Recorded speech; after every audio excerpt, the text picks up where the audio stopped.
Welcome down to my 9-foot homemade oak bar. Pour yourself a cold one. You are listening to Bucks in the Basement. My name's Chris, and Craig here is the biggest Pirates fan you'll ever meet. Let's talk Pirates baseball now. Welcome to Bucks in the Basement. Now I see the changes in this town. They change, they say one thing, but then the next day it's different. They change, but they don't know what they want. All they do is change. Going left, going right, travel day, travel night. That's where we'll go. No excuses, no goodbyes, no one cries, no more lies. We'll never know.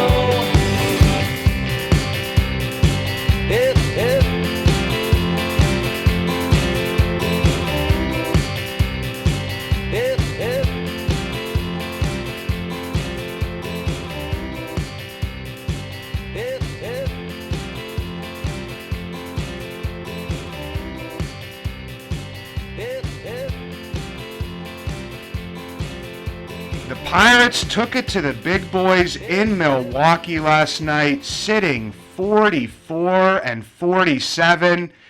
And by the time you hear this, they could either be 44-48 or 45-47. And the Pirates fans are living and dying by each game, bringing back for probably about the sixth or seventh time here. I don't know how many times here now. Bringing back former Pittsburgh Pirate, current color commentator for SportsNet Pittsburgh, John "Rock" Wehner. How you doing today, Rock? I'm doing good.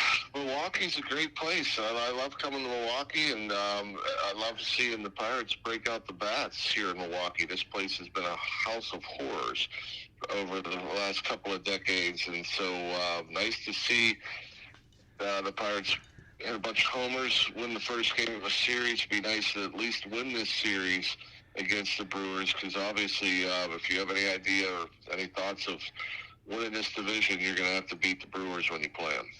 Yeah, and I heard a stat on the TV side. You were on the radio side last night, and it was something like that if the Brewers out-homer the Pirates in Milwaukee over a certain time span, that the Pirates are like 10-66 or some astronomical number like that, which would make sense. If you get out homered, you're more than likely going to get beat. But the Pirates definitely have been hitting the long ball, which is something that has been, it was missing for the first couple months of the season. It's kind of amazing. I think it's 15 homers now in the last 5 games. Obviously, 12 of them came in 2 of those games. So where it comes from, I'm not sure. It comes out of nowhere. This team that has struggled offensively for most of the year has all of a sudden found their power stroke. And Reynolds has obviously been so hot since the beginning of June. Rowdy, it's nice to see him. That's a middle-of-the-lineup presence that's been coming through since the beginning of June. But, it'd be nice to get Jack Sawinski going. Obviously, in that homestand, we've seen Cruz hit some long home runs. So, yeah, it's obviously very important, in today's game to hit the ball in the ballpark, especially if you can't bunch hits together or you can't, if you struggle with runners in scoring position. The one way to combat that and score more runs is hit the ball over the fence, and they've done a pretty good job of that here in July. And you mentioned Rowdy Tellez. I know everybody's talking about this, that you haven't seen like a quote-unquote, seen it called a redemption tour like this. A guy who was pretty much, buried by most of us, including myself. I was like, if he couldn't get it together by the middle of July, the middle of May, that, we'd be talking about him out the door. And for him to be able to do what he's done to this, point in time where his OPS is creeping back up to almost 700 and actually, hitting for power, because, that's something that was mentioned by Ben Cherington, Derek Shelton, and everybody when he was brought in is, they kept on pointing to those 35 home runs a couple years ago, so they definitely do need that power from Rowdy. Without a doubt, and, kudos to the Pirates for showing that patience, because I didn't think he'd make it through May. I mean, personally, I'm wondering, with a guy struggling that much and having the fan base turn on a guy, I don't know if I've ever seen anything like it, to where, he's getting booed every time he walks to the plate, every time he walks on the field. And, and that's hard to perform like that. I mean, I don't know how you recover from that. And so it got to the point where he wasn't playing much at home, wasn't playing against lefties, wasn't playing every day. He was down to like a couple of starts a week.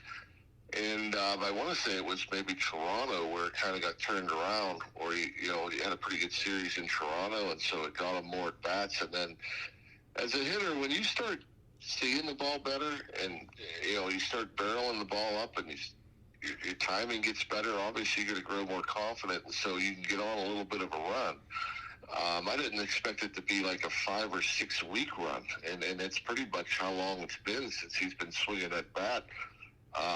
However long Toronto was. So it's tip your cap to Rowdy Tellez, because like I said, I don't know if anybody's really had to experience that, getting booed that loudly by your home fans, and now getting Rowdy chants because he figured out a way to get out of it and sustain it. And that's the big thing.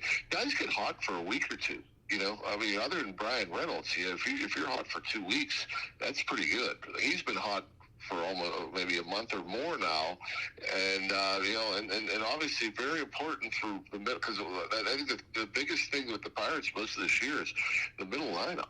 Where's our production been in the middle lineup? I mean, we've had Sawinski in there, we've had Taylor in there, not Taylor, we've had Sawinski in there, Olivares in there. These guys now finally with Cruz, Rowdy Tellez, and Nick Gonzalez. I mean, it's kind of a different look for sure, the middle lineup. And we've talked before, John, about the influence of like the hitting coach, and I don't want to harp on this for too long, but I mean, everybody, of course, is pointing to the fact that Rowdy went to his dad, went to a former instructor from, I believe it was Toronto, his time there, and came back. And I pointed to a few years ago whenever Adam Frazier would go on a hot streak, it'd be because his dad noticed something with his hands in his at-bats, and then he'd go on one of those tears, at some point in time, almost, getting him to the All-Star game and stuff. My thing is, John, like with guys that you've seen or guys that you've worked with or, played with, I mean, is that like a common thing where it's like, them going outside the organization to somebody who knows them the best to be able to help them turn that stuff around? You're seeing it more and more often nowadays. I mean, they have these baseball schools, whether it be pitchers going to these places with all the advanced metrics, or if it's hitters going to these hitting schools, and you develop relationships. Obviously, certain players, you come up and you have somebody that's worked with you through high school, college, or whatever. Back in the day, you didn't have hitting instructors. You didn't have a private hitting instructor. Even in the minor leagues, you didn't have a hitting coach. You had a roving hitting instructor that show up like maybe one weekend a month. And so you kind of were on your own. And so now with all this personalized hitting stuff, I mean, there's guys in the big leagues right now that have their own hitting coaches that they'll work with, and they'll show up periodically and work things. And so I think as a hitting coach, I've always felt that they got too much blame when things didn't go well, and they never get enough credit when things do go well. It's kind of a tough job. I think it's the hardest job in baseball is being a hitting coach, because you're never going to get that much credit. And so as a hitter, I think especially the last decade or so, we've seen more of that, where hitting's hard, and so when you've got a voice in your head that you really trust, and that has worked with you, and you've had success because of him, it's hard not to just continue to take that advice. So you might not take the advice from your major league hitting coach, as well as you do with your mentor or your dad or your hitting coach that you had, since you were in high school. And so that's part of it. And you don't want too many voices in your head, and so you usually go to the voice that you've had the most success with. And that's not a knock on any major league hitting coach or Andy Haynes or anybody else. It's just the way it's gone. I mean, I just sometimes you just got to hear a certain voice and you trust that voice. And so the major league hitting coach, maybe you listen, but maybe you don't.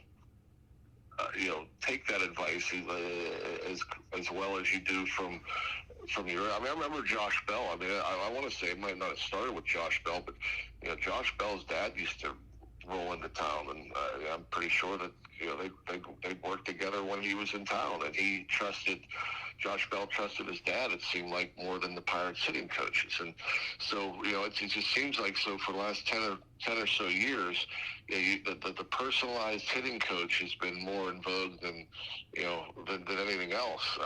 And to me, is so strange and crazy, because you're with your big league hitting coach and your assistant, and now there's a second assistant every day. And so, you got plenty of resources there. But these guys like to go back to the people that they've trusted and worked with the most growing up. Yeah, and you mentioned Jack Sawinski earlier, and to me, I looked and I know it's like an extreme small sample size, but over his maybe past 50 plate appearances, his OPS is around 750, and he seems to be seeing the ball a lot better. And we knew that there were peaks and valleys, in Jack's game. It's just the type of hitter he is. But I do see that he is, possibly maybe working his way into one of his quote unquote hot streaks, as opposed to, the valley that he's been in for most of the season. Yeah, hopefully so. And you want to talk about a guy that they've shown a lot of patience in like Rowdy. They sent him out. They were kind of forced to bring him back up a little quicker than they wanted to, and he continued to struggle. But yet, amazingly, they just kept throwing him out there, because he does have game-changing power. We saw that at PNC Park the last series, and again last night in Milwaukee, to where he can hit the ball in the ballpark when he's making solid contact. I think he's showing more patience. I think he's been better at being on time with the fastball, which is a big thing for him. If he's hitting off the fastball, I think he's in a better spot. There's times where he's taken too many fastballs for strikes, and I don't know if it's because he's looking for something else or if his timing's off or what. But there's times you scratch your head and wow, why do you take that pitch? I mean, that might be the best pitch you see at bat. But now he seems to be more aggressive at the fastball, hitting off that. What I mean by hitting off that is you're looking for a fastball to hit and trying to take if it's not a fastball, or only jumping on something, a bad breaking ball or hanging off speed pitch. But I think when Jack's on time with the fastball, he's in a better spot. And if he gets on one of those tears, this is a whole different lineup. I've been saying this for a while now. We got Reynolds, we got Tellez.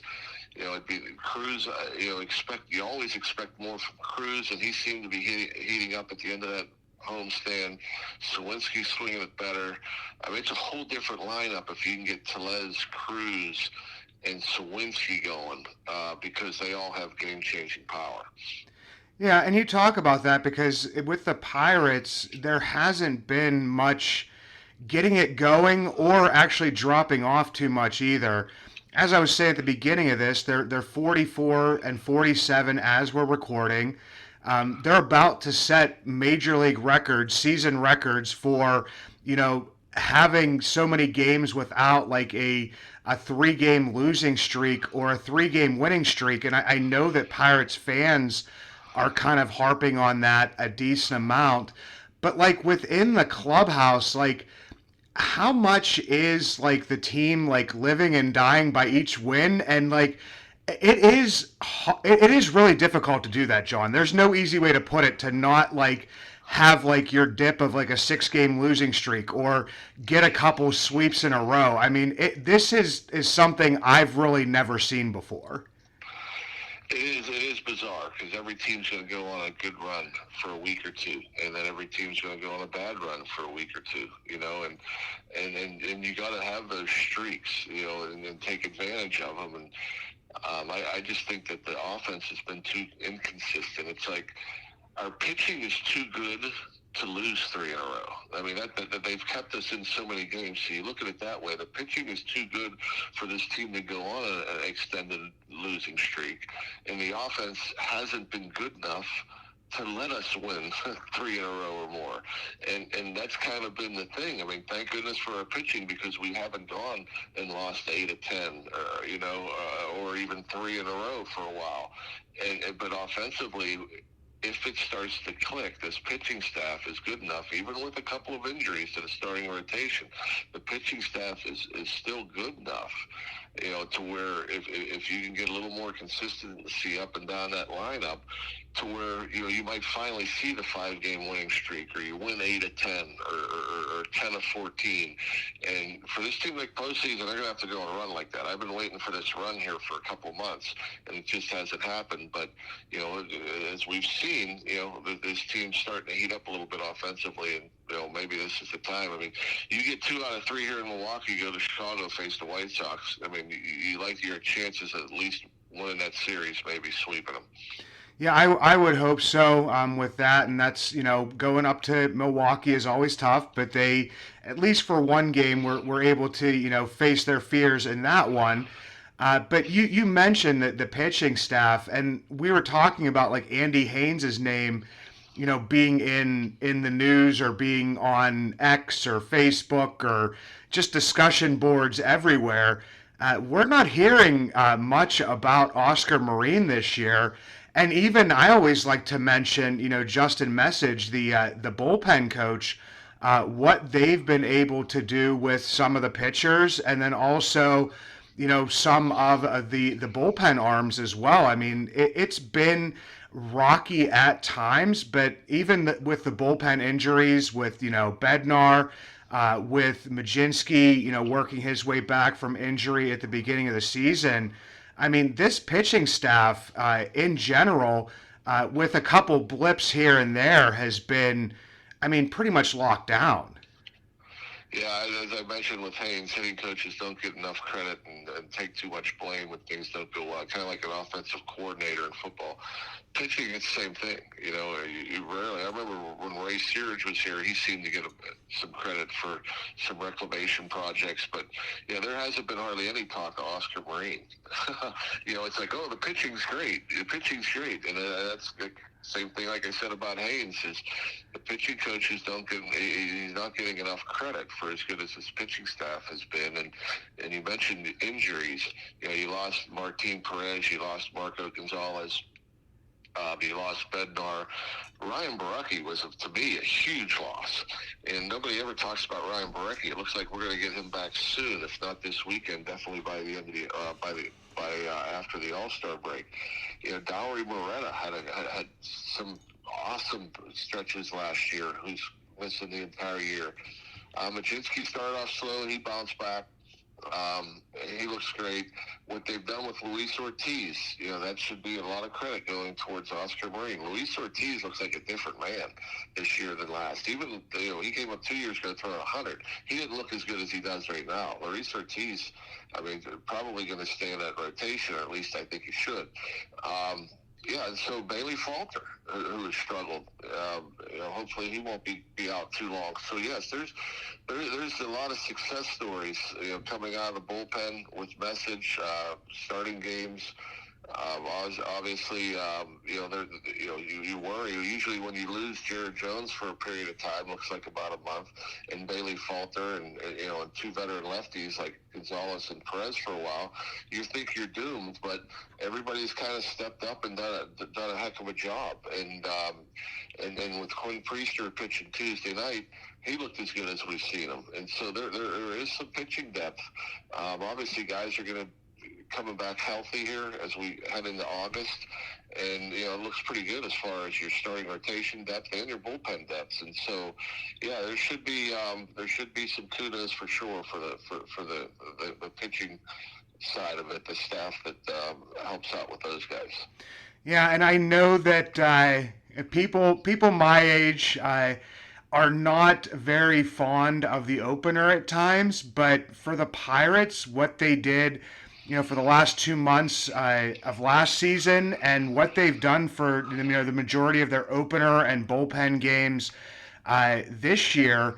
I mean, for some reason, they can just get it to work, and I don't know what it is. And like you're mentioning Priester last night, I mean, Priester came out, and I want to see that kid succeed so much that it's crazy. I mean, I'm a fan. Like, I'm not just a guy. I come on here and I talk, but I'm a fan. And the way that kid works and how hard he works, and it's not putting down how hard everybody else works.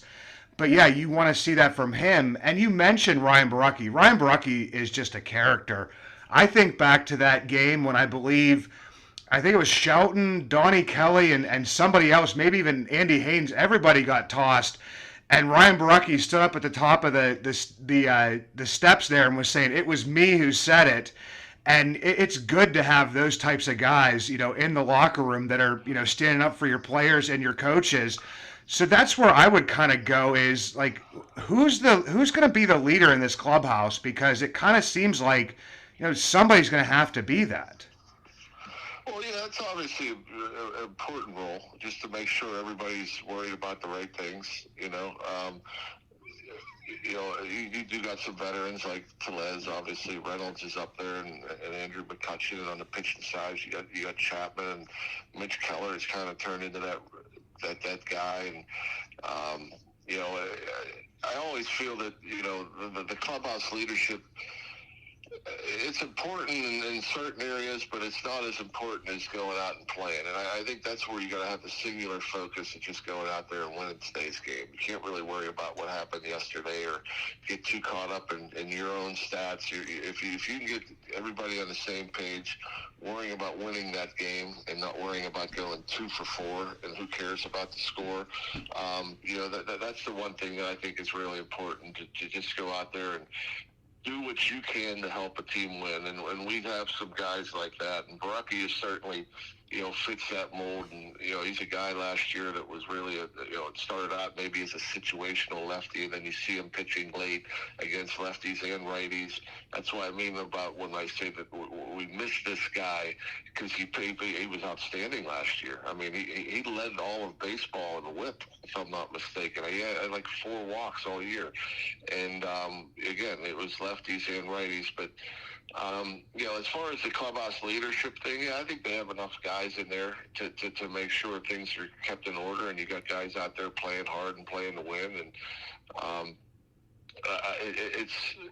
it's one of those things to where when you win, you don't need a leader. Everybody's having a good time, and who cares if you lose? Well, you don't want things to get out of control, and then that's where you kind of got to keep things in order a little bit and make sure that people are worried about the right things.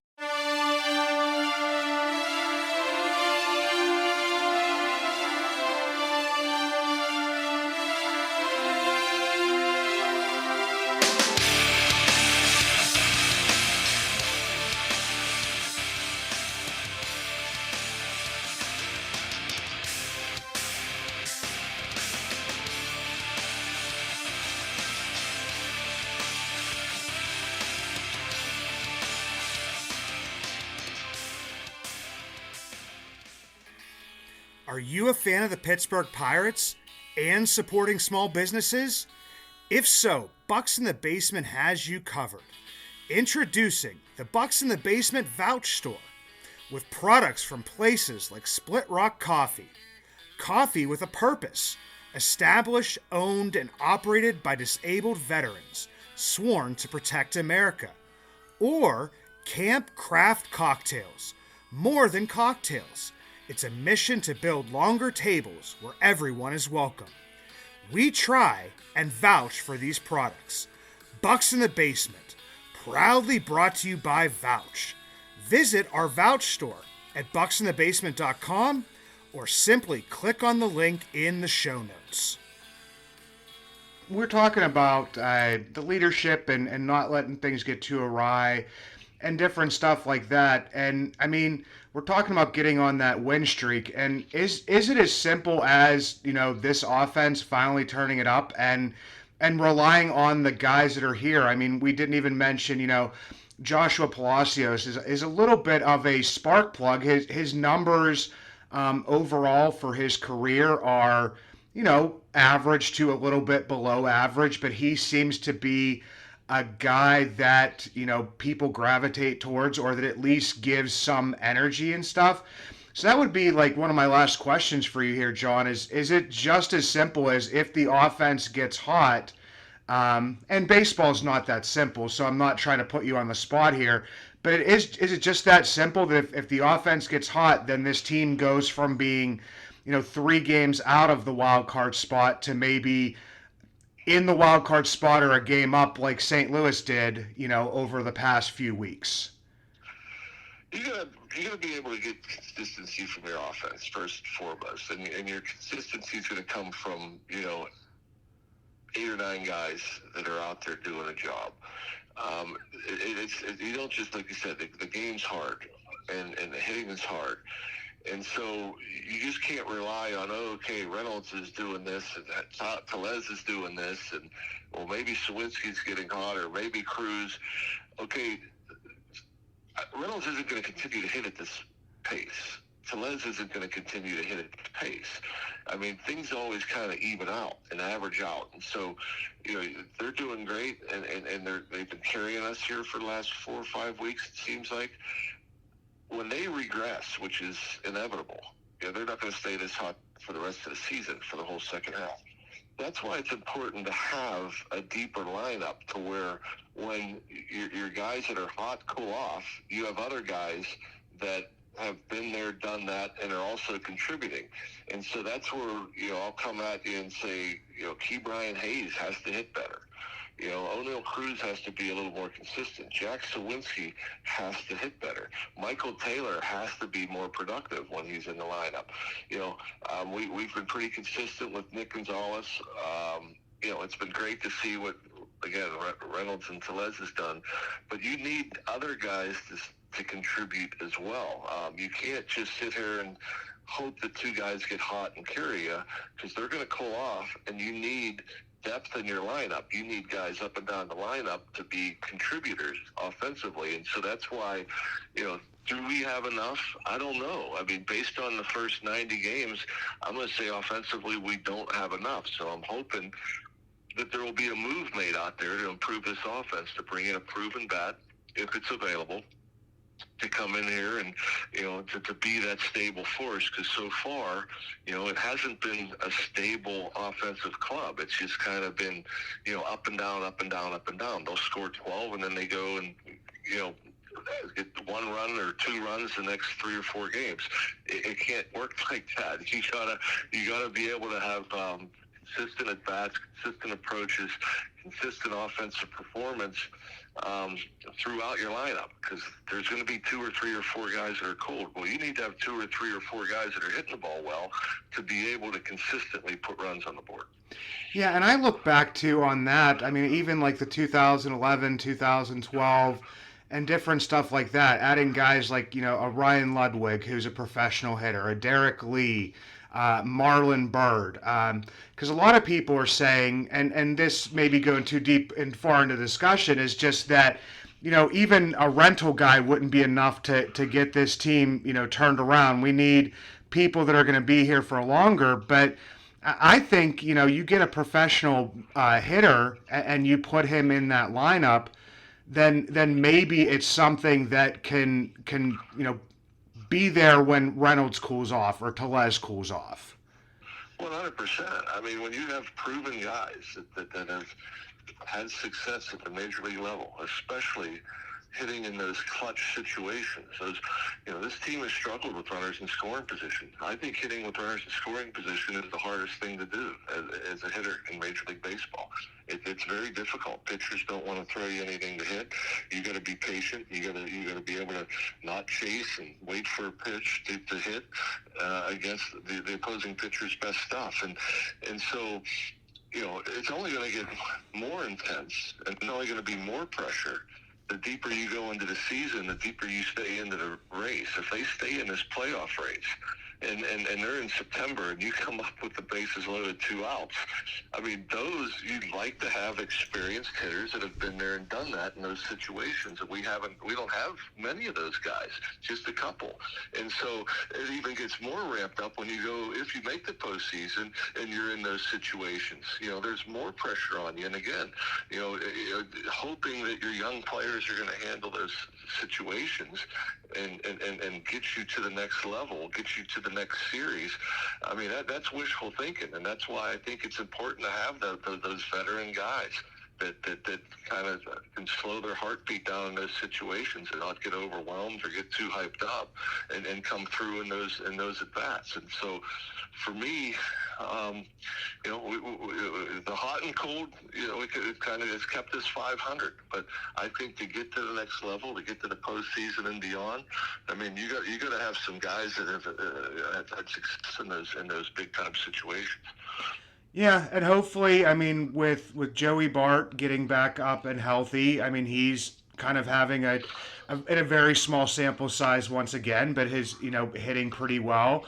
Hopefully Henry working on some stuff, down in AAA, because I look to like how young this club, actually is, even though with those veterans, even like a Michael A. Taylor, who's, been with some, competitive ball clubs and been around. But I mean, a lot of this, even, starting at the beginning of this year, was like, we have a lot of guys with, not a ton of major league experience that are going to be relied upon to play pretty big roles on this team.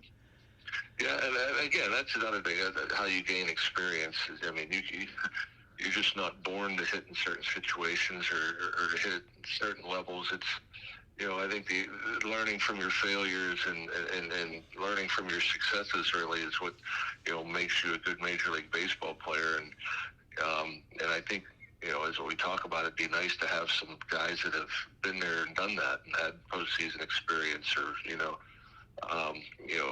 been in the league a long time and have had great success in pressure situations. But, they've had to start somewhere too. They had to live through these experiences themselves, to gain that knowledge to be able to handle those situations. So obviously, as a young player, I mean, they get thrown out there and in situations, sometimes they handle them well, maybe not so well. Nick Gonzalez has been a great example of a guy that can hit with runners in scoring position as a young player.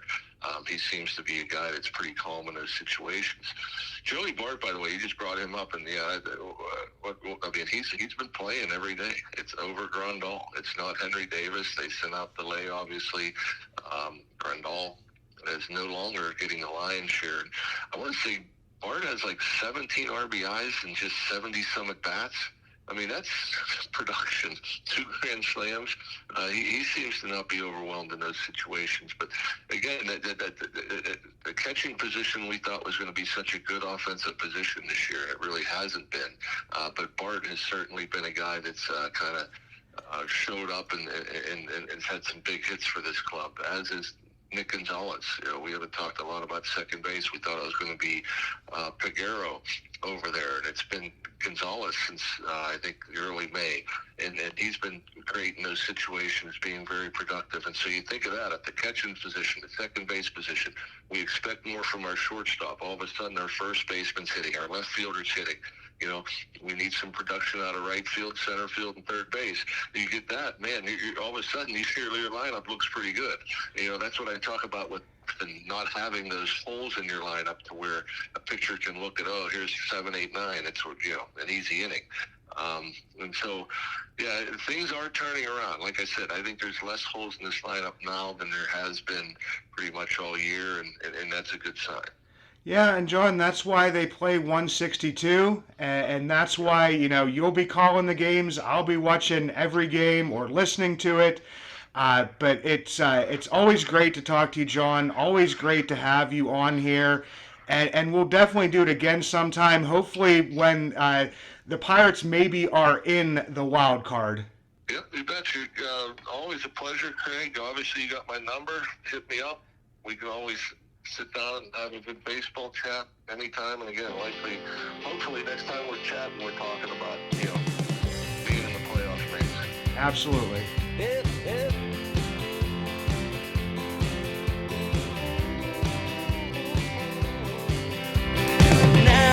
I see the changes in this town. They change, they say